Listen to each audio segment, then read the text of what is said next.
Pinalaki siya ng kanyang mga magulang na hindi pinaniniwalaan o tinatangkilik ang mga pamahiin at mga bagay na may kinalaman ukol sa kababalagan. Para sa kanila, hindi totoo ang mga ito at pawang bunga lamang ng mga malilikot na isipan at mga taong may malawak na imahinasyon. Base pa sa kanyang pagsasalaysay, ito ay marahil na rin sa katotohanang ipinanganak sila at lumaki sa syudad. Ang kanilang mga magulang, maging silang lahat na magkakapatid, ay ipinanganak at lumaki dito sa Manila.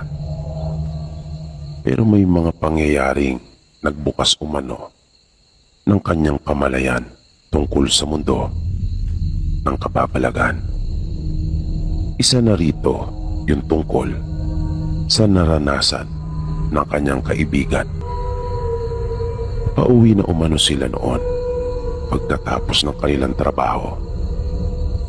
Habang naghihintay sila ng masasakyan sa Makati, ay bigla na lamang pumasok sa isip ni Melanie na pigilan yung kanyang kaibigan na nooy pasakay na ng FX.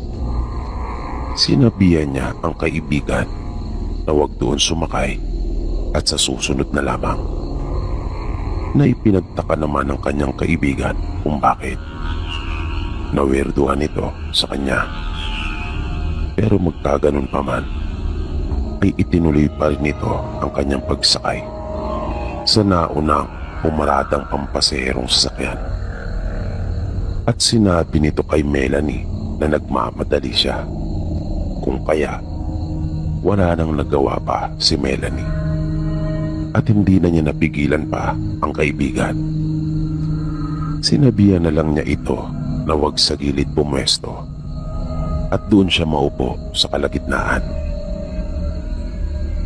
Kinabukasan, nang magkita silang muli sa trabaho, ay may pananapik na ikinuwento ni Wilma sa kanya ang naranasan nitong aksidente. Sabi niya, nabangga ang kanilang sasakyan at doon mismo sa sinabi ni Melanie, sumalpok yung sasakyan na nakabangga sa kanila.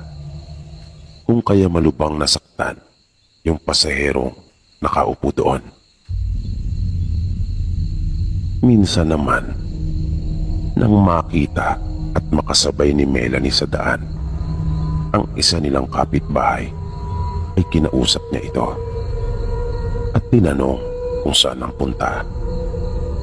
Nang sabihin nitong tataya ng loto, ay bigla-bigla na lamang may mga numerong pumasok sa isipan ni Melanie na agad naman niyang sinabi sa kanyang kapitbahay at hinimok niya ito na iyon yung kombinasyon na kanyang tayaan.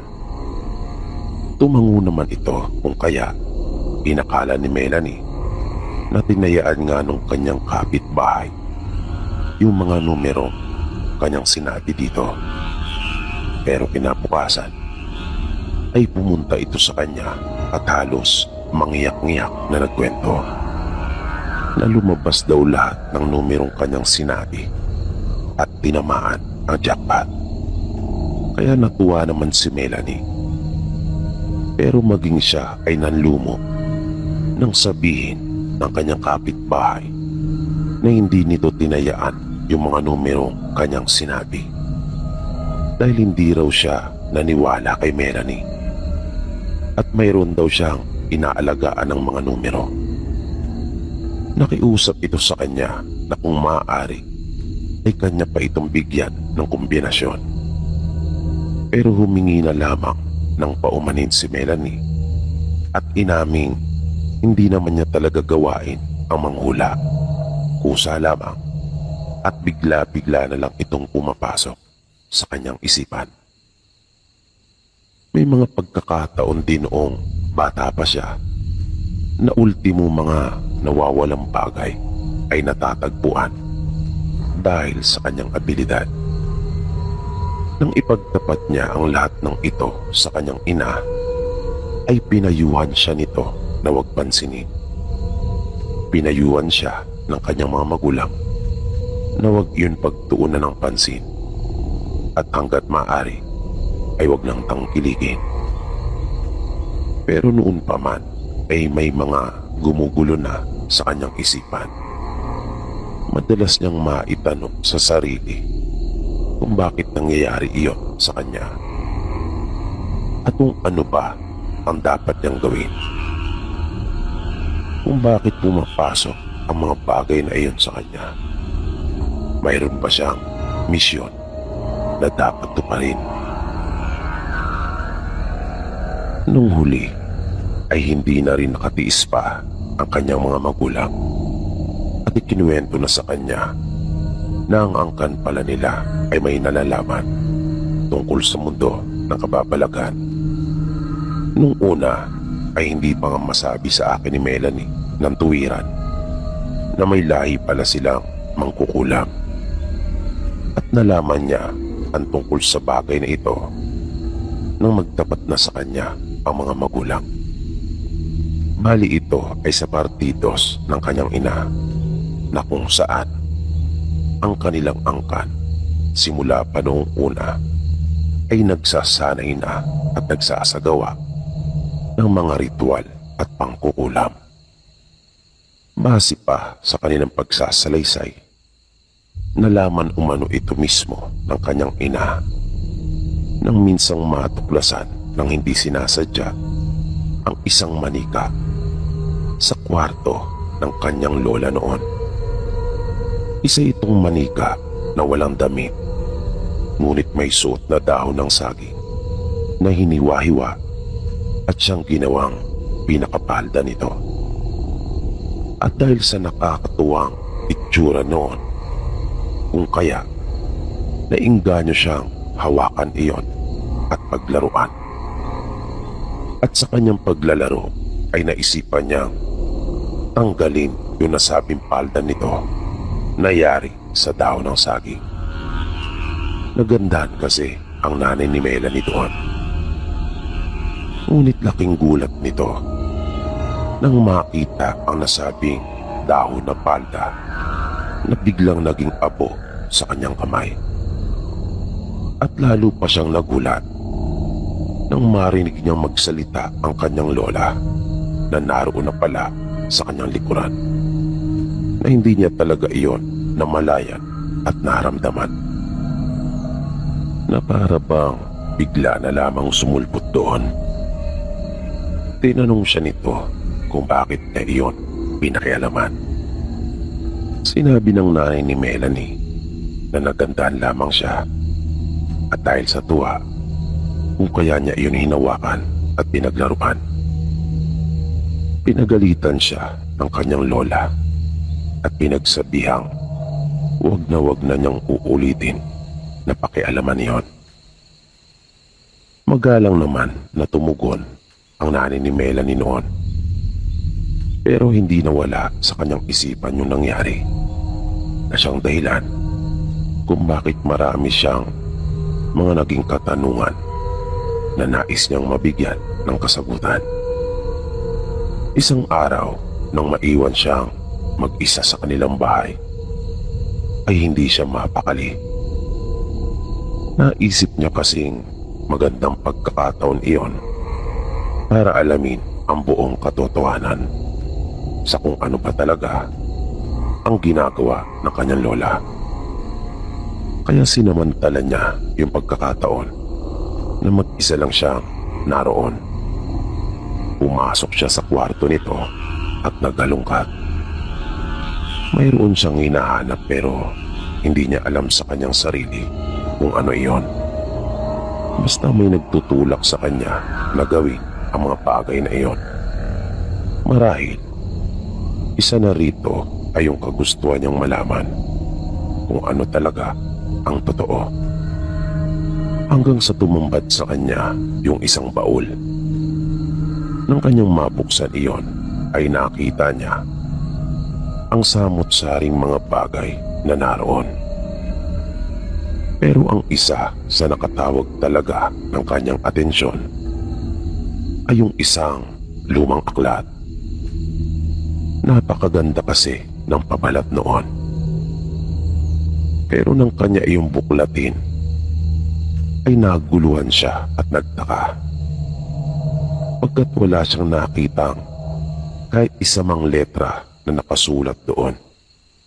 Blanko ang lahat ng mga pahina nito.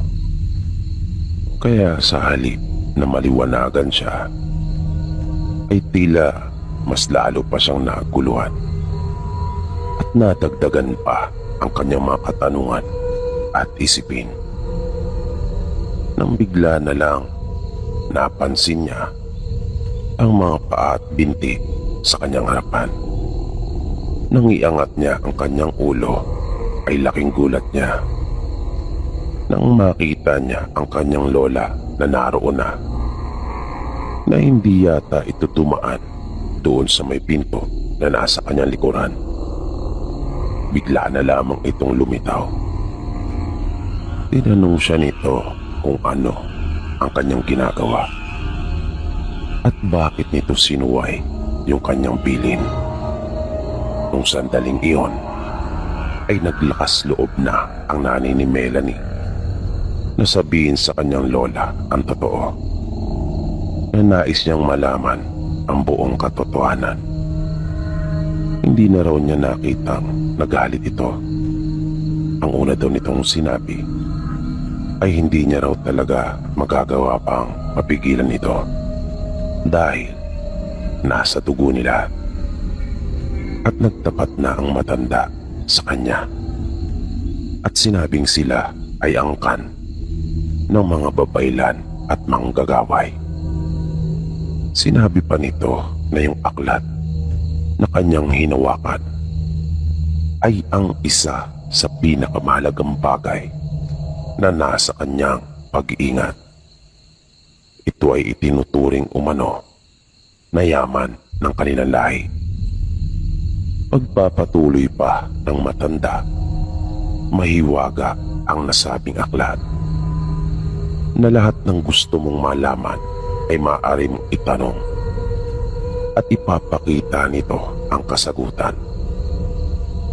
Pero isang bagay lang umano ang kapawal-bawalan. Iyon ay ang itanong ang tungkol sa kamatayan ng isang tao. Labag umano iyon sa batas ng aklat na itanong kung kailan mamamatay ang isang tao. Panghuli ay sinabi ng kanyang lola na darating din ang akmang panahon para malaman niya ang lahat ng tungkol sa kanilang lihim at kakayahan. May ilang pagkakataon din na naipamalas ng lola ng nanay ni Melanie ang mga kakayahan nito. At isa na rito yung kanyang husay sa panghuhula. Isang araw nang nasa may balkonahe sila ng kanilang bahay, malayo pa ay may namataan na silang isang lalaking paparating. Bigla raw nagsalita yung kanyang lola at sinabing magtatanong na naman umano yung lalaki sa kanya. At binanggit pa nito yung eksaktong itatanong ng lalaki, na nang makapasok na nga ito sa kanilang bahay at makaharap ang kanyang lola, ay rinig niya yung itinanong ng lalaki, na iyon mismo yung sinabi ng kanyang lola na itatanong noon. Minsan ay naengganyo muli ang nanay ni Melanie na pumasok sa kwarto ng kanyang lola. Muli niyang binuksan yung baul at dinampot yung mahiwagang aklat. Kanya iyong pinuklat. At dahil sa kanyang matinding kuryosidad kung ano yung kabawal-bawalan, ayun pa mismo ang kanyang itinanong sa aklat. Nais niya kasing malaman kung ano ba ang mangyayari kung sakaling labagin niya yung batas ng aklat. At gusto niyang masaksiyan mismo kung totoo bang may kapangyarihan at mahiwaga yung aklat na iyon. At ang kanyang itinanong sa aklat ay kung kailan mamamatay ang kanyang lola. Naisip niya kasing kung sakali mang totoo yung sinabi ng kanyang lola tungkol sa kakayahan ng aklat na iyon, ay kanyang mapaghahandaan kung sakaling iwan na siya ng kanyang lola. At namangha siya nang makita niyang dahan-dahang lumitaw yung mga letra at numero doon sa isang pahina ng aklat kung saan niya iyon binuklat.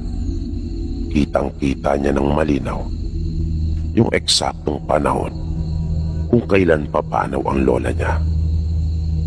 Naroon ang mismong petsa, pati na ang oras ng pagkamatay nito. Pero hindi nakalagay yung sanhi ng pagpanaw. Nabuti na lamang din at hindi na niya iyon itinanong pa. Dahil nalaman niya nung huli na iyon pala talaga ang totoong ipinagbabawal ng aklat. Ang itanong kung ano o paano mamamatay ang isang tao, na mahigpit at kabawal-bawalan iyon dahil may mangyayaring masama sa nagtanong at malagim ang sasapitin nito. Nalaman niya ang tungkol doon sa lola rin niya mismo dahil sa sobrang takot na kanyang naramdaman ay ipinagtapat niya dito ang lahat na kanyang tinanong at pinangasan na gamitin yung aklat. Naluha na lamang ang kanyang lola nang malaman iyon. Tinanong niya sa kanyang lola kung ano na ang mangyayari ngayong nilabag niya yung batas ng aklat. Sumagot ang kanyang lola at sinabing wala naman, na ang bawal talaga ay yung itanong kung paano mamamatay ang isang tao, na ang totoo ay siya lang naman daw ang nagsabi at nagbawal noon na itanong kung kailan mamamatay ang isang tao, dahil sa makakaapekto kasi iyon sa kanilang pamumuhay. Na ibinigay pa nga siyang halimbawa nito na nang kanyang makita at mabasa ang tungkol doon, hindi ba't nakaramdam daw siya ng lungkot at takot, lalo na nang malamang hindi na pala magtatagal at iiwan na siya ng kanyang lola, na buwan na lamang pala ang nalalabi nilang panahon para magsama. Nalungkot din ng gusto ang kanyang lola dahil sa mahal na mahal niya ang kanyang apo, na hanggat maaari sana ay ayaw pa niya itong iwan. At makaraan nga ang ilang buwan ay namatay ang kanyang lola. Eksaktong-eksakto sa kung ano ang lumitaw na petsa doon sa aklat, ang taon, buwan at araw, maging ang mismong oras ng pagpanaw nito. Kaya sabi ng nanay ni Melanie ay sinikap niyang layuan at wag nang matutunan ang tungkol doon. Kaya iyon rin daw ang hiling nito para sa kanya. Huwag pansinin at iwasan yung mga nararamdaman niya tungkol doon, maging yung mga bigla ang pumapasok sa kanyang isipan ay wag na niya umanong tangkilikin pa.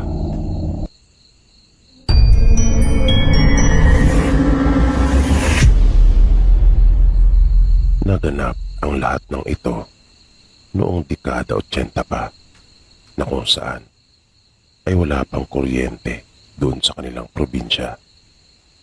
Bali karanasan pa ito ng kanyang lolo Jose.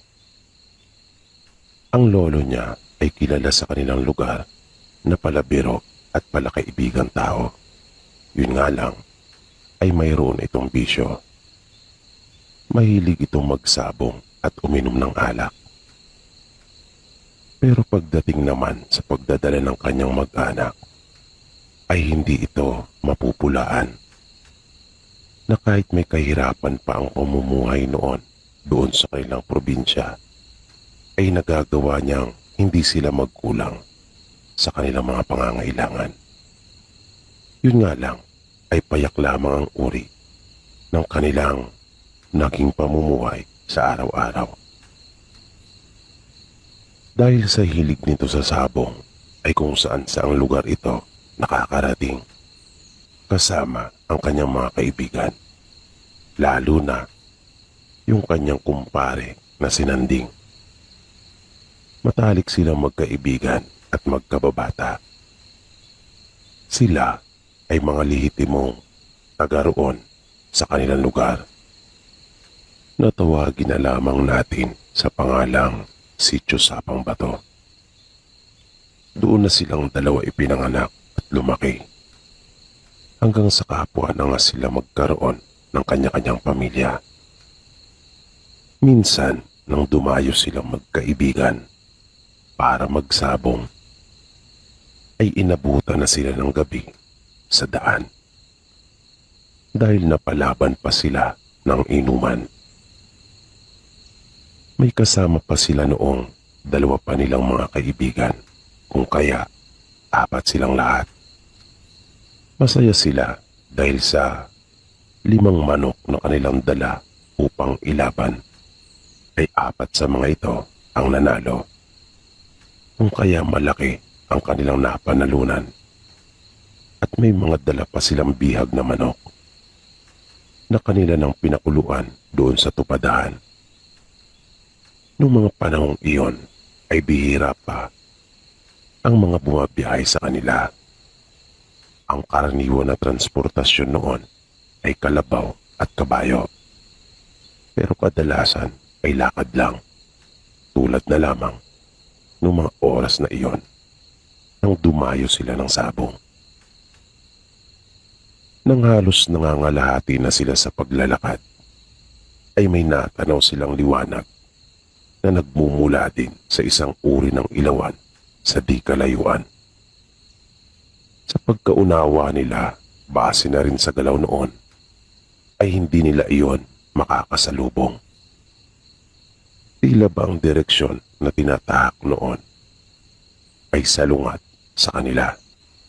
Pero laking gulat nila nang nakakailang hakbang pa lamang sila ay nasa unanan nila yung liwanag na iyon.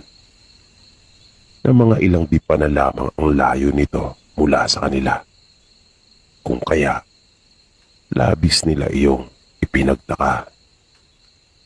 Pero nanatili lamang silang tahimik na ni isa man sa kanila ay wala talagang umimik. At pare-pareho pa lang nakikiramdam. Nang mas lumapit pa yung liwanag, ay naaninaga nila ang isang matandang babae na kubana at may hawak na tungkod. May kasama itong isang binatilyo na sa palagay nila Jose ay apo nung matanda. Sa kanilang wika ay bumati sila ng magandang gabi sa matanda, na agad naman iyong gumanti ng pagbati sa kanila. Sabay tanong sa malumanay na tinig kung saan daw sila galing. Kaya sinabi ng kumpare ni Jose na si Nanding na galing sila sa pistahan at nagsabong. Sinabi din nila sa matanda na pauwi na sila. At bilang pakikipagkapwa ay sila naman ang pakunyaring nagtanong kung saan galing ang mga ito. Nang bigla na lamang nagtayuan ang mga buhok ng matanda at pinandilatan pa sila ng mga mata nito. Sabay sabing, "Way kamulabot." Na ang ibig sabihin sa Tagalog ay wala silang pakialam. Pati ang apo nitong binatilyo ay parang pusa na nagalit, na nagtayuan ang mga balahibo at umangil. Nakasabay noon ay nakita pa nilang bigla na lamang kumislap ang mga mata nito at ibinuka ang bibig na akmang mangangagat na napakaluwang ang pagkakanganga noon. Sa nakitang iyon nila Jose ay nabigla talaga silang lahat. dahil hindi nila inaasahan ang mga bagay na iyon. Kaya napatakbo sila dahil sa naunahan sila ng takot at nagulat na dahil doon ay nawala yung kanilang mga tama dahil sa nainom na alak. Nagkapigtas-pigtas ang kanilang mga suot na tsinelas at hindi talaga sila huminto hanggat kaya pa nilang tumakbo. Huminto lang sila nang halos hindi na nila talaga kaya pang maiakbang ang kanilang mga paa. Halos manuyo ang kanilang mga lalamunan at talaga namang nakaramdam sila ng matinding pagkauhaw. Nagkatinginan pa silang apat habang pare-parehong humihingal na mga nakayuko. At iisa ang ibig sabihin ng kanilang mga pagtitig na hindi nila akalain na kanilang mararanasan ang mga bagay na iyon. Na halos hindi pa nga sila makapaniwala noong una sa kanilang mga nasaksihan. Matapos nilang makapagpahinga, ay sa kanila ipinagpatuloy ang kanilang paglalakad. Noong mismong oras na iyon, ay para bang bigla nilang kinasabikan ang makauwi na sa kani-kanilang tahanan. At hindi dyan nagtapos ang mga karanasan ng Lolo Jose ni Rafael. Minsan, isang gabi iyon na medyo maliwanag ang buwan, nang umuwi naman itong pasuray-suray dahil sa dami ng alak na kanyang nainom. Nang mag-inuman sila sa bahay ng kumpare at matalik niyang kaibigan na si Nanding. Ng mga 200 metro na lamang ang layo niya mula sa kanilang bahay, ay bigla niyang narinig na humuni yung aswang. Nung pasimula ay malakas pa iyon na indikasyon na malayo pa ito. Kung kaya, ipinagkibit balikat lang niya iyon sa pag-aakalang hindi doon ang punta at iba ang pakay nito. Ngunit nagkamali siya. Dahil makalipas lamang ang ilang sandali, ay narinig na niya yung mahinang huni nito. Napakapit kaagad siya sa puluhan ng kanyang itak at biglang umayos yung kanyang paglakad. Kung kanina ay pasuray-suray ito, nung sandaling iyon, siya ay naging alerto at bigla siyang sumeryoso. Yung masaya niyang paglalakad na may pasipul-sipul pa siya, ay biglang napalitan niyon ng takot. Pero kanyang pinaglabanan iyon. Sa kanilang lingwahe ay sinabi niya ditong huwag daw siya nitong pinaglololoko dahil kanya itong nakikilala. Dagdag pa niya ay hindi siya natatakot dito. Lumaban lang daw ito ng parehas at hindi umano siya mangingiming gamitin ang bagong hasa niyang itak. Bilang panghuli, ay sinabi niya dito na mag-inuman na lang daw sila at wag nang ituloy pa ang masamang balak. May pagbibiro pa niyang sinabi na kung hindi daw talaga nito mapigilan ang sarili, ay wag na lang siya. Na sa ibang lugar na lang humanap ng mabibiktima. Wala naman siyang narinig na tugon mula dito. Kahit yung paghuni nito ay biglang nawala. Wala na rin siyang naramdamang kakaiba pa. Kaya lumakad na siyang muli. Pero bigla na lang may lumipad sa kanyang uluhan na animoy isang malapat na itim na kumot. At nakita pa niyang nagpaikot-ikot iyon sa kalangitan bago tuluyang lumipad ng palayo. Na dahil doon, ay pabiro na lang niyang nasabi na ayaw daw makipag-inuman sa kanya ng aswang. Nang minsan namang dumayo ng sabong na mag-isa si Jose, ay nakaranas pa siya ng nakakatakot na pangyayari. Matapos matarian ang kanyang manok at mapalaban, ay pumusta pa siya ng makaikatlong beses bago nagpa siya ng umuwi. Masaya din siya noong mga oras na iyon dahil bukod sa nanalo yung alaga niyang manok, ay tumama ding lahat yung kanyang ipinusta sa iba. Nang naglalakad na siya pa uwi sa kanila, ay may nadaanan siyang mga nagiinuman. Nakikilala naman niya ang mga tao doon dahil gano'n naman sa probinsya. At dahil doon na siya tumanda kung kaya marami siyang kakilala. Idagdag pa na talaga namang bata pa lamang ay laboy na siya. Nang biglang may tumawag sa kanya mula doon sa umpukan ng mga tao. Niyaya siya nito na dumaan muna. Nahiya naman si Jose sa paanyayang iyon. Kung kaya tumanggi siya at sinabing malayo pa ang sa kanila at baka gabihin siya. Wala pa naman siyang dalang pang ilaw. Pagkat wala nga siyang balak na magpagabi sa daan. Kung kaya, hindi na siya nagdala ng flashlight. Pero mapilit yung lalaki at sinabing tumagay lang daw siya.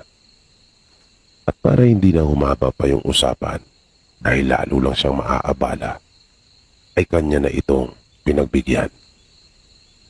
Pero nang lumapit siya, ay pilit na siyang pinaupo ng mga ito. Kung kaya, wala na siyang nagawa pa. Ngunit matapos niyang tumagay, ay nagpaalam na siya at nagpasalamat.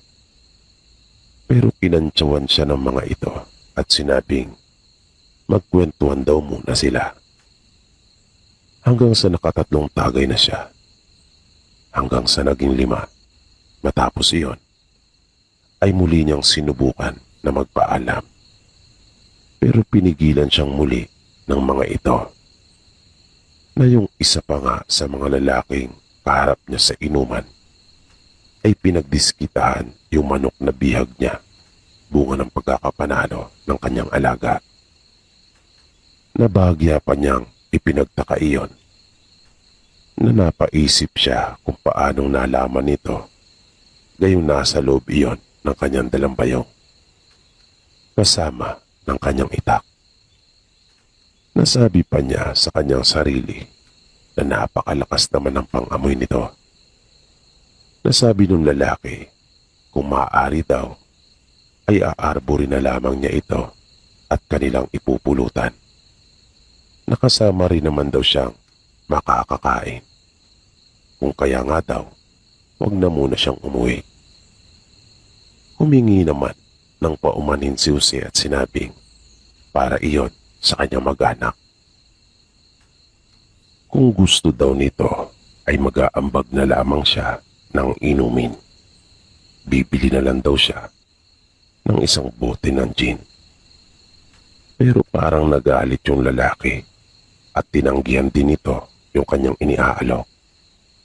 Dahil naman doon ay nagpilit na si Jose na umuwi at hindi na siya nagpapigil pa sa mga ito.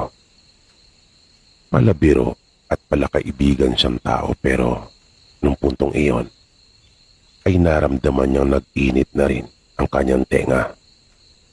Hindi dahil sa alak na kanyang nainom na itinagay sa kanya, kundi dahil sa gaspang ng pag-uugali ng ilang kalalakihang naroon na kanyang nakaharap. Wala naman ang nagawa pa ang mga ito nang tumayo na siya at biglang tumalikod na matapos makapagpaalam at makapagpasalamat sa kanila. Malayo pa ang lalakarin ni Jose. Ilang kilometro pa ang sa kanila. Nang may 15 minuto na siyang naglalakad, ay nagsimula ng kumalat ang dilim. Kaya mas nagmadali pa siya. Nang bigla niyang maramdaman na para bang may sumusunod na sa kanya. Kaya naging alerto si Jose. Pero hindi siya tumigil. Nagpatuloy lang siya sa kanyang paglakad. Pero tinalasan niya ang kanyang pakiramdam. Hanggang sa marinig na niya yung huni noon. Naisip niyang tama nga ang kanyang kutob. At napansin niyang hindi lamang iyon iisa. Dahil sa unahan ay nakakita na siya ng isang malaking aso na nakaupo. At naroon mismo ito sa gitna ng daan. Doon na siya biglang huminto. Itinali niya ng mabilis ang kanyang alagang manok sa gilid ng daan. At kinuha na niya yung kanyang itak mula sa bayong. Sinabi niya sa malakas na tinig na ayaw niyo talaga akong pauwiin. Kung kaya raw sinundan pa siya hanggang doon. Nagtanong pa siya kung siya ba o yung manok na bihag niya ang pakay ng mga ito. Pero sinabi din niya sa mga ito na kahit alin sa kanilang dalawa ng bihag niyang manok ay pwede naman nilang makuha. Yun nga lang ay sisiguraduhin daw niyang hindi iyon magiging madali para sa kanila. At inilabas na niya yung bagong hasa niyang itak mula sa lalagyan nito na tinatawag na talibong doon sa kanilang lugar. Mas malapad ang karaniwang itak kumpara dito, pero higit namang mas mahaba ito. Matapos iyon ay inihanda na niya ang kanyang sarili. Alam niyang dihado siya pero hahanap na lamang siya ng tabla. Iyan yung kanyang naisip. Pero hindi naman itinuloy ng mga aswang yung masama nilang plano. Kaya base na rin sa kanyang mga karanasan ay masasabi niyang hindi rin talaga lalaban ang mga ito ng harapan at parehas.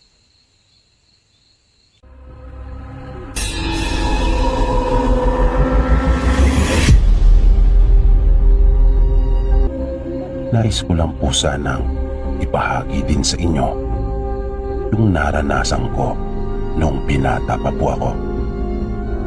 Sa probinsya po kasi ako ipinanganak at lumaki. Minsan, nang dumalo po kami sa isang kasiyahan, pagkat mayroon pong ikakasal na kababaryo po namin, ay nakaranas po kami ng isang nakakatakot na pangyayari. Sa amin po kasi, bago yung mismong araw ng kasal, ay may itinaraos na kasiyahan kung saan ay mayroon pong sayawan at kaunting kainan. Bali 3 po kaming pumunta noon. Ang nakababata kong kapatid na si Marlon at isang pinsan namin na si Randy. Ang pinagdausan po noon ay sa bahay ng babaeng ikakasal. At nasa bukid po iyon. Na kapag aking naaalala, ay namamangha talaga ako.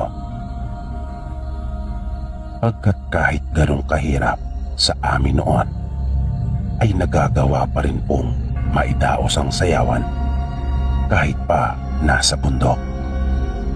Na noong mga panahong iyon ay wala pang ang kuryente. Pagkat bundok po talaga na yung ginagamit kapag may mga okasyong katulad noon ay baterya ng sasakyan. Kung minsan naman ay maliit na generator. Yun na ang magbibigay ng kuryente para sa mga kasangkapang ginagamit sa sayawan at para mapailaw ang mga bumbilya. At kahit medyo makabago na noon dahil dekada 90 na nang mangyari ito, ay gumagamit pa rin ang mga tao sa amin ng Petromax para makapagbigay ng karagdagang liwanag. Nang nasa sayawan na po kami, nakita namin doon ang ilan naming mga kakilala na dumalo rin. At hindi na kami nagtaka pa pagkat inaasahan na namin iyon. Pero maraming naroon na hindi namin mga kakilala, na naisip namin marahil ay mga kamag-anak iyon nung lalaking ikakasal. Balita kasi namin, ang mapapangasawa ng aming kababaryo ay taga-ibang bayan. Sa gilid ng sayawan ay may kanya-kanyang pwesto ng mga nag-iinuman. Masaya kaming nakisayaw ng kapatid at pinsang ko. Noong una ay wala namang kakaiba at maayos naman ang lahat.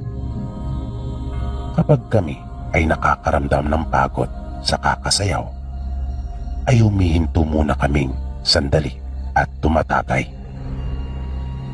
Naging mas masaya pa yung sayawan habang lumilipas ang oras, dahil marami pa ang mga dumarating, lalo na at nadaragdagan yung mga kadalagahang nakikipagsayaw, na kapag tumutugtog na ang sweet music ay talagang nakikipag-unahan kami para yayain yung mga magaganda at napupusuan namin. Ano pa't napakasaya noong mga sandaling iyon. Kaya lang, habang lumalalim ang gabi, ay lalo pang nagkakarami ang mga tao, na mas marami pa ang dumarating at nadaragdag kaysa mga umuwi. At para bang hindi tumitigil ang patuloy na pagdagsa ng mga tao, na ang karamihan na ng mga nandoon ay hindi na namin mga kilala. Nung una ay amin pang binaliwala yon, dahil ang buong akala namin ay nataon lang marahil na maraming kakilala at kamag-anak yung mga ikakasal. Kung kaya nagpatuloy lang kami sa aming pakikipagsayawan, na wala kaming kamalay-malay na mayroon na palang kababalaghang nagaganap. Lumipas pa ang ilang oras na sa aking tansya, noong mga panahong iyon ay mga mag-aalauna na ng umaga. Kaya naisip kong yayain na yung kapatid at pinsang ko na umuwi. Noong mga sandaling iyon ay nakikipagsayawan pa rin silang dalawa. Nang lalapitan ko na sila para yayain, ay bigla namang nagkaroon ng komosyon. Nagulat ako pagkat ang sangkot ay yung pinsa namin at nagkakagirian na. Agad akong lumapit at umawat. Base sa narinig ko, nasagi umano ng pinsan ko yung babaeng kasayaw ng lalaki, at hindi man lang umano humingi ng paumanhin. Na mariin naman iyong itinanggi ng pinsan namin. Wala daw siyang nasasabing sinuman. Dahil doon ay agad kong naisip na marahil ay gumagawa lamang sila ng dahilan, na maaaring may pinaplano lang talaga silang masama sa amin. Kaya para hindi na humaba pa yung usapan at tuluyang mauwi sa gulo, ay hinila ko na ang kapatid at pinsang ko. Ako na rin ang humingi sa kanila ng paumanhin. Ngunit habang papalayo kami, ay naririnig ko pa rin yung pagmumura ng mga ito, at tila ba galit na nagbabanta pa. Kaya sinabihan ko ang mga kasama kong magmadali na, pagkat argabyado kami sa dami nila. Nang binabaybay na namin yung daan pauwi sa amin, ay bigla na lang kaming may naramdaman. Sabi ko sa kanila, mayroong sumusunod sa amin. Kaya sinabi kong mas bilisan pa namin ang ginagawa naming paglalakad. Di nagtagal ay nanindig na ng tuluyan yung balahibo ko sa katawan. Nang ang sunod naming marinig ay huni na ng aswang. Pamilyar kami sa huni noon, agkat nakarinig na kami noon nang minsang kami ay matulog sa bahay ng lolo namin. At ang lalo pa po naming ikinagimbal noon ay makalipas lang ang ilang sandali ay hindi lamang iisang huni ang aming narinig, na sa aking palagay ay hindi po iyon bababa sa 5. Kaya sobrang takot ang naramdaman namin. Nag-alala talaga ako noong mga oras na iyon. Dahil ang makasagupa ka nga lang ng isa ay parang napakahirap na. Yung higit pa kaya sa 5. At lalo pang nakapagpadagdag sa amin ng takot yung kabilugan ng buwan. Kaya mas nagmadali pa kami. Pero isip ko noon, kung sakali mang wala na talagang ibang paraan, ay lalaban na lang kami. Kung kaya, nakahawak na ako noon sa aking palisong. Usong-uso po kasi sa amin noon ang palisong. Halos lahat yata ng mga kabinataan noon ay laging may dalang palisong bilang kargada. Dahil nga may ilang insidente na ng pandudumog ng aswang doon sa amin. Nung huli ay minabuti naming tumakbo na, pagkat lalong tumitindi yung paghuni ng aswang. Napahina na iyon ng pahina, at alam na alam namin kung ano ang ibig sabihin noon. Kaya tumakbo na kami. Pero makaraan ang ilang minutong pagtakbo ay bigla kaming napahinto nang humarang sa aming daraanan ang dalawang naglalakihang aso, na sa tingin ko kung aking lalapitan iyon upang sukatin ay lampas pa sa aking bewang ang taas ng mga ito. Nagpaparuot pa rito silang dalawa na tila pa binabantayan at hinaharangang talaga yung aming daraanan. Nung puntong iyon ay kinuha ko na ng tuluyan yung aking palisong at binuksan. At ganun din ang ginawa ng kapatid at pinsang ko. Alam na naming tatlo na hindi karaniwang aso ang humarang sa amin. Pagkat sa tinagal-tagal na namin doon ay wala pa kaming nakita na ganong kalaking aso. At walang sino man doon sa aming baryo o kahit sa buong bayan pa namin mismo ang may nag-aalaga ng ganong kalaki. At sa mga ganong sitwasyon, base na rin sa naranasan ko, ay makakaramdam ka talaga ng kakaiba. Kaya malalaman mo mismo sa iyong sarili na iyon ay hindi ang karaniwan. Maya-maya pa, nakita naming gumalaw yung mga halaman na nasa gilid ng daan. At mula doon ay may lumabas pang dalawang naglalakihang aso na nakaangil pa nga ang mga ito. At kapansin-pansin pa nga yung matinding paglalaway ng isa sa kanila. Bigla kong naramdaman na bumilis at mas lumakas yung pagkalabog ng aking dibdib. Lalo na nang makita namin parang naghahanda na silang sumugod.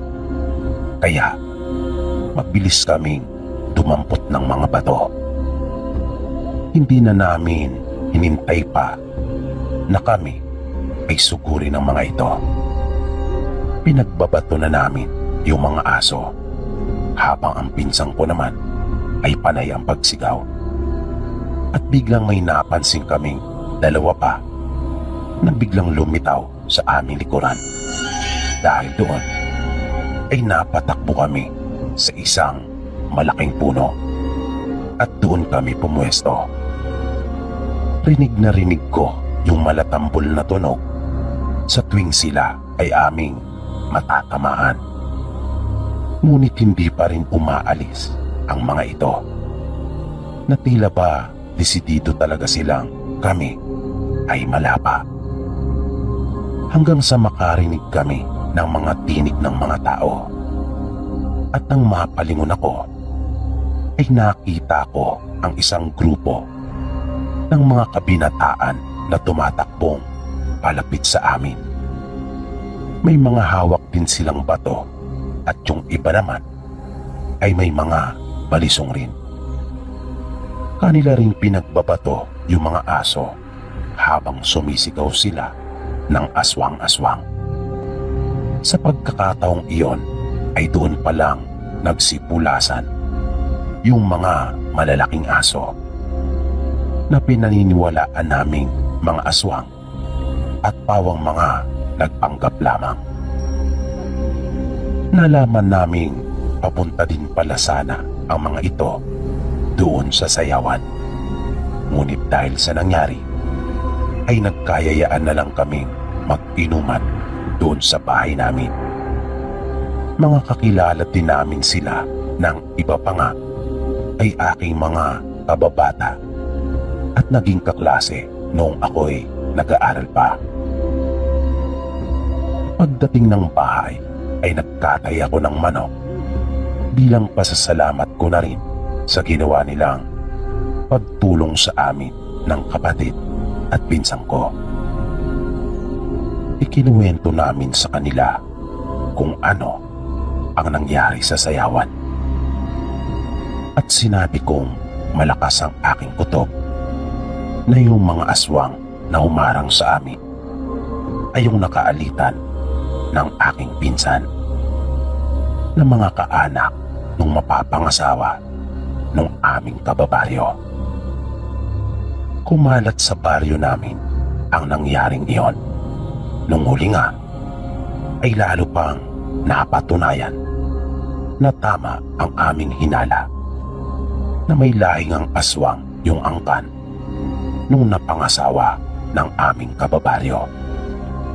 Nang makarating sa amin ang balita na nakikita na raw itong nasa silong ng ibang bahay doon sa ibang bayan.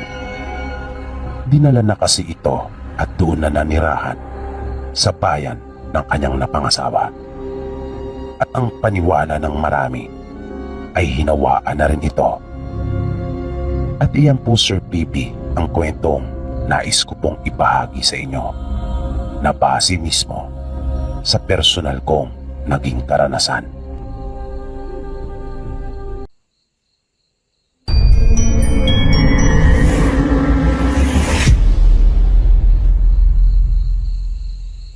Naganap ang kwentong ito noong dekada 70 sa isang bayan na sakop ng probinsya kung saan lumaki ang tatay niya. At ito ay karanasan mismo ng kanyang lolo Arman. Sa bayan na iyon ay laganap na ang usap-usapan tungkol sa mga aswang. May ilang insidente na kasi ng pagpatay na naganap doon sa kanilang lugar. At ang pinaghihinalaan nilang may gawa ng lahat ay isang aswang. Yung mga natatagpuan kasi ay puno ng kagat, na ang iba pa nga ay halos lumabas na ang mga buto pagkat kinain ang kanilang mga laman. Ang iba sa mga naging biktima ay wala na rin ang mga laman loob. Bagay na talagang nakapagdulot ng takot sa mga residente sa kanilang baryo. Dahil dito ay naging maingat na sila, naging mapagmatsyag at alerto. Nagsagawa din ng mga pagruronda. At kapag may bagong muka na pumapasok sa kanilang lugar, ay talagang inaalam nila ang pagkakakilanlan nito. Dahil din sa mga pangyayaring naganap, kung kaya halos lahat ng tao sa kanilang nayon ay naging mapaghinala, naging mapagduda sila, kahit sa mismo nilang kanayon. Kaya ang dati nilang tahimik at payapang pamayanan ay naging magulo. Kabi-kabila ang naging sigalot at pagtatalo. Nagkaroon sila ng mga hidwaan dahil sa walang habas na pagbibintang sa isa't isa, na kanilang pinararatangang aswang ang mismo nilang kababaryo. At dahil sa hindi maawat ang mga matatabil na dila, kung kaya mismong magkakapitbahay ay naging magkagalit at hindi na magkasundo.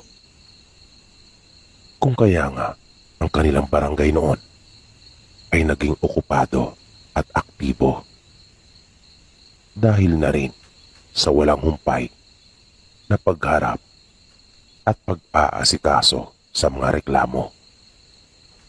Naging abala sila sa pag-aayos ng mga gusot na namamagitan sa mga magkakapitbahay doon sa kanilang lugar.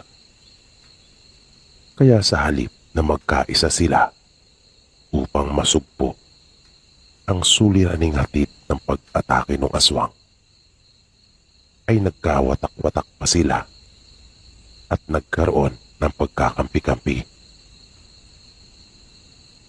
Kung kaya nagpatuloy ang pananalasa ng aswang. Nawala kasi ang pagmamalasakitan sa bawat isa. Kaya lalong nalagay sa peligro ang kanilang mga buhay.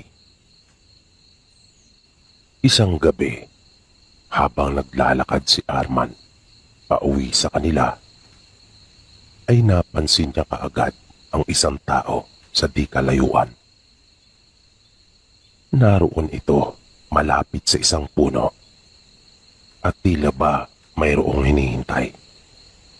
Ngunit kapansin-pansin na tila kubain ang postura nito. At dahil sa laganap nga noon yung usap-usapan tungkol sa mga aswang, kung kaya naging alerto na siya. Naisip na kasing baka isa itong aswang. Kinuha niya na kaagad ang itak na nasa loob ng kanyang payong. Ngunit itinago niya iyon sa kanyang likuran. Nagpatuloy siya sa paglakad. Pero mas binagalan niya. Naging maingat siya sa bawat pagakbang na kanyang ginagawa. Nang mas makalapit pa siya kung saan niya natanaw yung taong iyon, ay doon na nanindig ang kanyang mga balahibo. Nang hindi nga siya magkamali ukol sa kanyang hinala, isa iyong aswang na sadyang naroon upang matyagang maghintay ng kanyang masisila. At di nga nagtagal, ay bigla iyong kumilos upang sunggaban siya. Ngunit isa iyong malaking pagkakamali. Dahil hindi niya napansin ang hawak na itak ni Arman na kanya lamang ikinubli sa likuran. Na hindi naman nagdalawang isip pa si Arman na tagain yung aswang. Kung kaya, mabilis din iyong tumakas nang kanyang maramdaman ang matalas na itak na iyon na tumama sa kanya. Nang sumunod na araw, laman ng mga balita at usap-usapan ang ukol sa gumagalang aswang. Pero hindi ito ang patungkol sa pananambang na nangyari kay Arman, kundi yung nangyari sa nag-iisang sepulturero sa kanilang baryo na si Kulas. Ayon pa sa usap-usapan, At pagkukwento mismo ni Kulas, nakita niya umano ang isang aswang na nanginginain doon sa simenteryo nang kanyang balikan ang naiwang gamit. Na nang mapansin umano siya nito, ay siya naman ang binalingan at nagtamo ng sugat dahil sa pag-ataking ginawa noon sa kanya. Nanakbo siya, ngunit hinabol siya nito. Buti na lang, sa kabutihang palad, ay nagawa niya ring makatakas ng huli. Dahil doon ay binahagi din ni Arman sa mga kumakausap sa kanya ang naranasan noong nagdaang gabi. At sinabing wala na talagang pinipili ang aswang na gumagala sa kanilang lugar. Pagkaraan ng ilang araw, nagpaalam si Arman sa kanyang asawa na sasama sa pangingisda sa kanyang mga kumpare. Panahon kasi iyon na kung saan ay maraming nahuhuli ang mga mangingisda at sayang naman kung kanya lang iyong palalampasin. Isa pa, naisip niya ring magdaing nang sa ganon ay mayroon siyang maibenta sa bayan at para may pang-ulam na rin sila mag-anak. Madaling araw yung pagpapalaot nilang magkakaibigan, kung kaya naman maghahating gabi pa lang ay nakahanda ng lahat ang mga dadalhin ni Arman. At nang mag-aalauna na ay kanya nang ginising ang asawa at nagpaalam. Nang nasa daan na si Arman ay naramdaman niyang parang mayroong sumusunod sa kanya. Kaya paminsan-minsan ay iniilawan niya ang magkabilang gilid ng daan, maging yung kanyang likuran. Pero hindi siya huminto sa paglakad. Nagpatuloy lang siya. Ngunit nang malapit na siya sa bahagi ng daan, kung saan mayroong malaking puno ng balete, ay bigla na lamang narinig niyang tila lumundo ang mga sanga noon. Na ng kanyang mabilis na ilawan iyon, ay nakita niyang pumitik ang mga sanga. Tanda na mayroong dumapo doon na isang napakabigat na nilalang. Mabilis niyang hinugot ang kanyang itak at tuminto na muna siyang sandali. Binitawan na muna niya ang dalampayong. Inilawan niya ang kanyang paligid pero wala siyang nakita. Nanatili pa si Arman ng ilang minuto doon sa kanyang kinatatayuan. Nakiramdam pa siya. At nang wala na siyang maramdamang mayroon pang ibang naroon, ay saka siya nagpatuloy. Maya-maya ay nagulat naman siya nang makarinig ng malalakas na pagsigaw at papalapit iyon sa kanyang direksyon. Pamilyar sa kanya ang boses na iyon. Di nga nagtagal ay bumungad sa kanya yung sepulturero na si Kulas. Humahangos ito at sinabing may aswang na humahabol sa kanya. Napansin ni Arman yung tali sa may braso nito. Kaya napatunayan niyang totoo nga ang kwento na nasugatan nito ng aswang. At nung mga sandaling iyon nga ay hinahabol na naman. Tinanong ni Arman si Kulas kung saan ba ang punta sana nito. Nagtaka kasi siya kung bakit doon ang direksyon nito, gayong hindi naman doon ang kanyang bahay. Hindi ito kaagad nakasagot. Na tila biglang napaisip ng isasagot sa kanya. Nung huli ay sinabi nitong may pupuntahan lang. Labis naman iyong ipinagtaka ni Arman, pagkat wala namang ibang bahay sa panig na iyon ng kanilang baryo, kundi ang bahay lang nila. At ano ang sadya nito? Sa ganong alanganing oras, nanindig ang mga balahibo ni Arman. Lalo na nang maalala niya yung naranasan ng tambangan ng aswang na kanyang natatandaan na sa braso niya ito tinamaan ng taga. At biglang bumilis ang pagtibok ng kanyang puso. Matinding kaba ang kanyang naramdaman at kinutuban na siya ng hindi maganda. At yung sinasabi nitong umahabol sa kanya na aswang ay wala naman. Kahit tunog man lamang noon ay hindi narinig ni Arman. Kaya agad na niyang iniangat ang hawak na itak at inundayan si Kulas. Nakita niyang naging mapalasik na bigla ang mukha nito at parang pusa na inangilan siya. Walang habas niya itong pinagtataga at walang patid. Na wala namang nagawa pa kundi ang sanggain iyon ng kanyang mga braso upang hindi siya mapuruhan. Nagtilamsika na kaagad ang mga dugo mula sa sugat na tinamo ni Kulas, bunga ng pagkakataga sa kanya ni Arman. Nang mapansin nito na hindi talaga siya tatantanan ni Arman at talagang tutuluyan siya, ay muli na lang itong nanakbo at tumakas. Dahil naman sa nangyari, bumalik na lamang si Arman ng kanilang bahay at hindi na itinuloy pa yung balak nitong pangingisda kasama ng kanyang mga kumpare.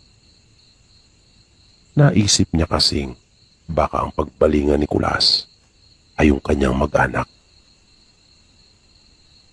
Nang sumunod na araw, ay inaasahan ni Arman na ipatatawag siya sa kanilang barangay. Ngunit dumaan ng halos mag-iisang linggo, ay wala pa rin siyang natanggap na paanyaya mula sa kanila. At nung huli ay nabalitaan na lamang niya na umalis na si Kulas sa kanilang lugar. Kung kaya, ibinunyag na ni Arman sa kanyang mga kababaryo ang ukol sa lihim ni Kulas, na isa pala itong aswang na kumakain ng patay.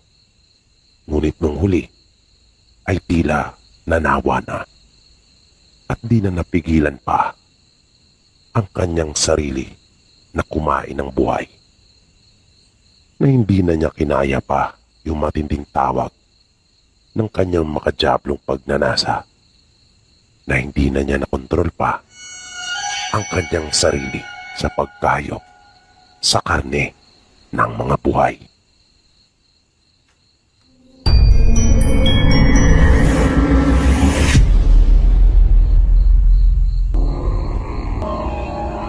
Nais ko lang rin po sanang ibahagi yung naging karanasan ko noong bata pa po ako.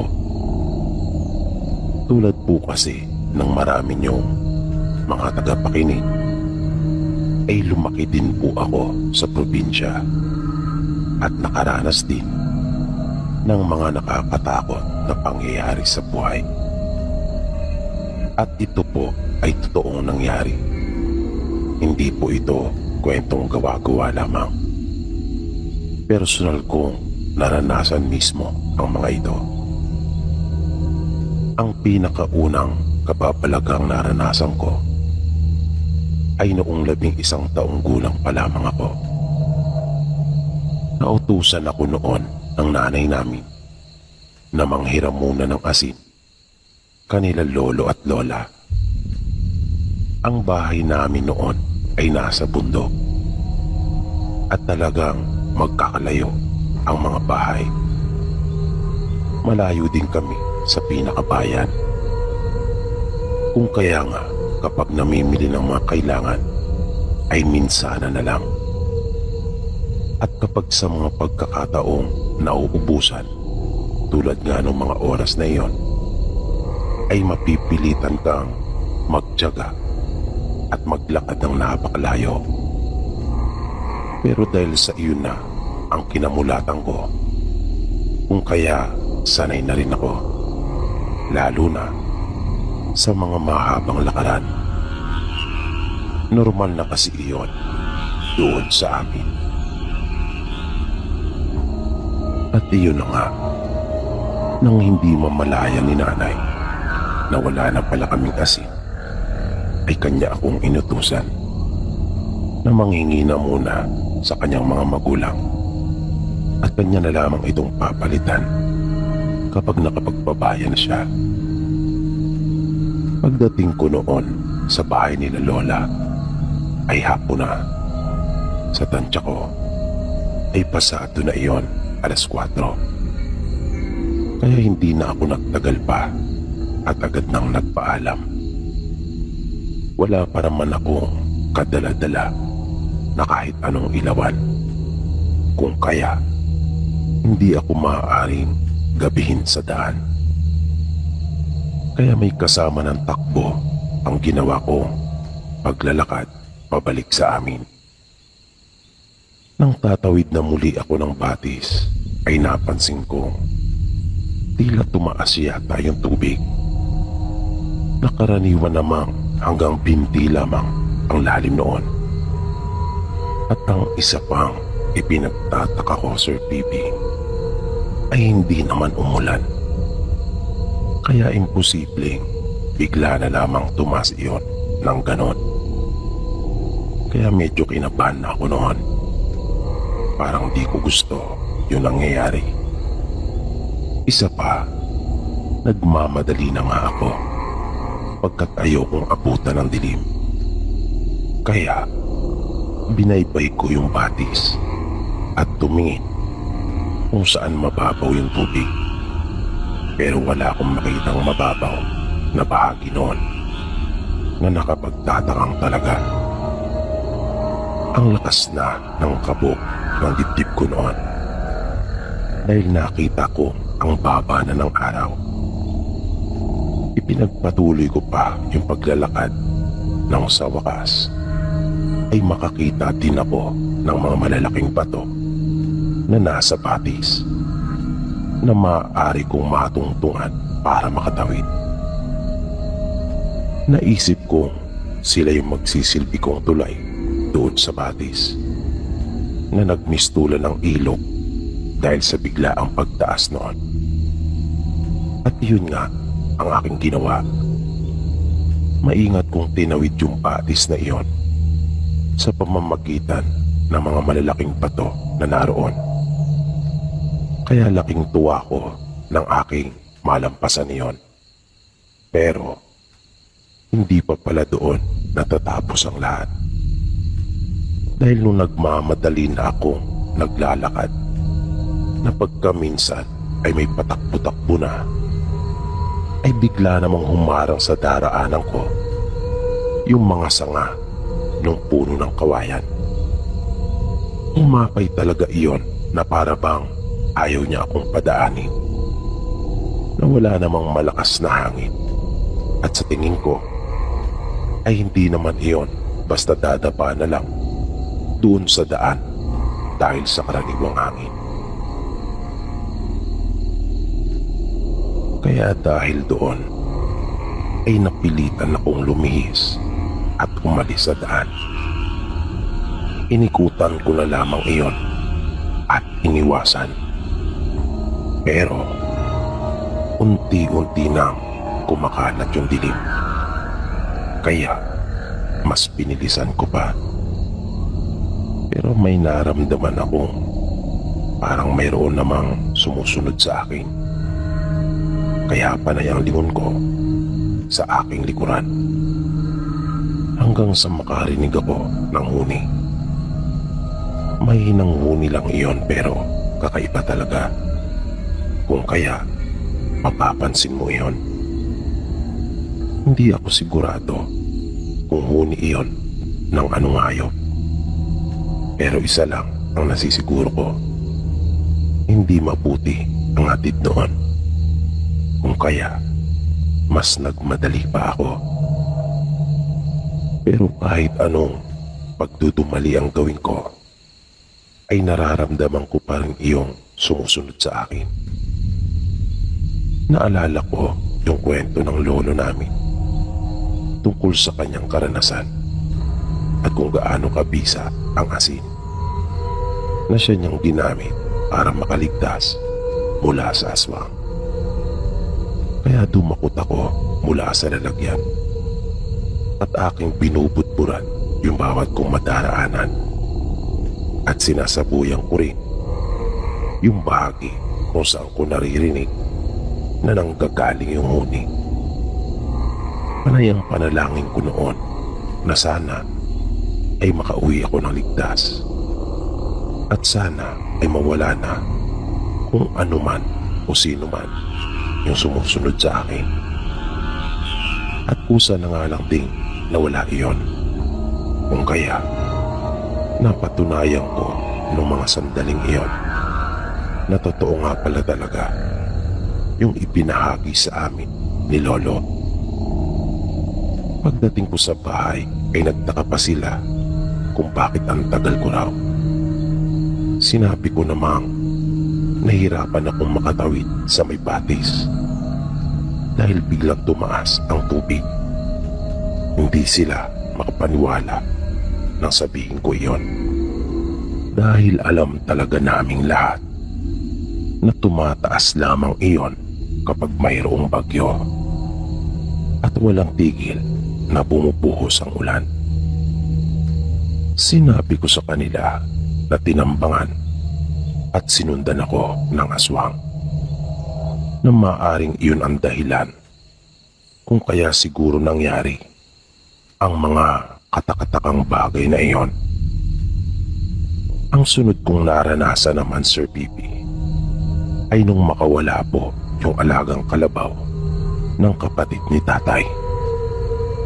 Ang edad ko naman po na mangyari ito ay 15 anyos na. Sa kakahanap nila ay nakarating sila sa amin at ipinagbigay alam.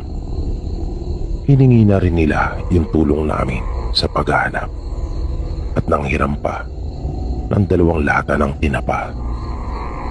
Yung tinapa po na tinatawag sa amin ay sardinas. Baka po kasi magtaka kayo kung bakit nasa lata yung tinapa. Napagkasunduan nila tatay na maghiwa-hiwalay kami sa paghahanap. Kami ng anak ni Tio ang magkasama, si Roldan. Habang sila tatay, ang kapatid niya at mga anak nito ay nagpare-pareha din.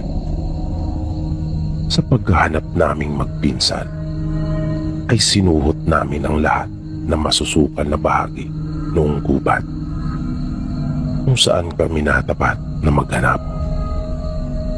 Gamit ang aming mga itak ay pinagtatagpas na lang namin yung mga halaman at baging na nakahambalang at sagabal sa amin hanggang sa maisipan na naming bumalik nang hindi namin makita doon yung kanilang alaga. Ang buong akala ko naman ay tinatandaan ng pinsang ko yung aming dinaraanan. Kung kaya umaasa ako na wala kaming magiging problema pagbalik. Pero hindi na raw niya alam kung saan yung daan pa uwi. Na nang subukan kong isipin rin ay wala akong halos na matandaan. Pero hindi kami tumigil at pilit pa rin naming inalam kung saan yung daan pabalik. Hanggang sa mapadpad kami sa napakadilim na bahagi ng gubat na dahil siguro sa napakayabong ng mga naglalaki ang mga puno. Kung kaya, kakaunti lamang ang liwanag na tumatagos doon. Nangilabot talaga ako ng mga sandaling iyon, Sir Pipi. Bigla kasing dumilim yung paligid. At nangyari na nga po ang pinaka nakakatakot kong karanasan. Nang maaninagan namin ang figura ng mga tao sa aming unahan. Kung kaya, huminto kami sa paglakad. Yun yung akala ko noong una, mga tao sila. Pero habang dahan-dahan silang lumalapit sa aming magpinsan, ay doon naman lalong nagiging malinaw kung ano ang mga iyon. Tama po kayo nang iniisip. Hindi pala sila mga karaniwang tao na yung kanilang mga nguso ay nagsisihabaan dahil sa mga ngiping nakausli. Na oo nga at nakadamit din naman sila tulad ng sa amin. Pero masasabi mo kaagad sa unang tingin pa lang na ibang iba talaga sila. Na sa unang pagkakataon pa lang na sila ay makita mo, ay masasabi mo na kaagad na sila ay mga aswang. Nung puntong iyon, Sir PB, aaminin ko na sobrang takot po talaga ang aking naramdaman. At sigurado akong ganun din yung naramdaman ng pinsan ko. Na sa tindi ng takot ay hindi na talaga namin nagawa pang gumalaw. Hindi na talaga kami nakakilos pa. At dahil tiyak rin naman kasi namin na maabutan nila kami, na para bang nawalan na kami kapwa ng pag-asa. Talagang matinding kilabot yung bumalot sa amin, na para bang nanigas na lamang kami sa aming kinatatayuan. Bawat anyo kasi nila ay nakakatakot talaga. Maging yung kanilang mga ginagawang pagkilos, na yung mga babae pa nga nilang kasama ay napakahaba ng buhok na halos sumayad na talaga iyon sa lupa. At yung mga mata nilang nakatitig sa amin ng matalim habang lumalapit, na halos hindi po sila kumukurap at hindi nila iyon inaalis sa amin. Pero nang mga 5 dipa na lamang ang layo nila mula sa amin, ay biglang huminto ang mga ito sa paglapit. At tila ba nakiramdam. Nang may mapansin kaming magpinsan, kung kaya halos sabay pa kaming napalingon sa aming likuran. Nakita namin ang mga taong walang suot na damit na nakabahag lamang at may mga hawak na mahabang sipat. Kahit di pa namin alam kung ligtas na kami sa kanila, kung sila ba ay kaibigan o kaaway, kahit paano ay may naramdaman akong tuwa. Parang napanatag ako. Dahil kung ikukumpara naman yung itsura nila kesa sa mga nasa harapan namin, ay talagang nanaisin mo sa kanila na lang magpakatay kung sakali mang masama din ang kanilang intensyon sa amin. Pero laking pasasalamat talaga naming magpinsan nang dumating sila, dahil naligtas nila kami sa tiyak na kapamakan. Umatras ang mga aswang na tila kinakatakutan sila ng mga iyon.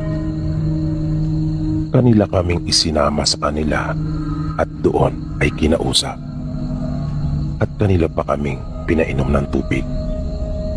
At bago kami magpaalam, ay nagpasalamat muli kami sa kanila. Sa tuwa namin ay ibinigay namin ng pinsang ko yung sardinas na kanilang hiniram sa amin. At tila nagustuhan naman nila iyon. Tuwang-tuwa sila. Sa katunayan ay binigyan nila kami ng mga alaga nilang manok at isang bihik. Sinamahan din nila kami palabas ng gubat at itinuro nila sa amin yung tamang daan pabalik.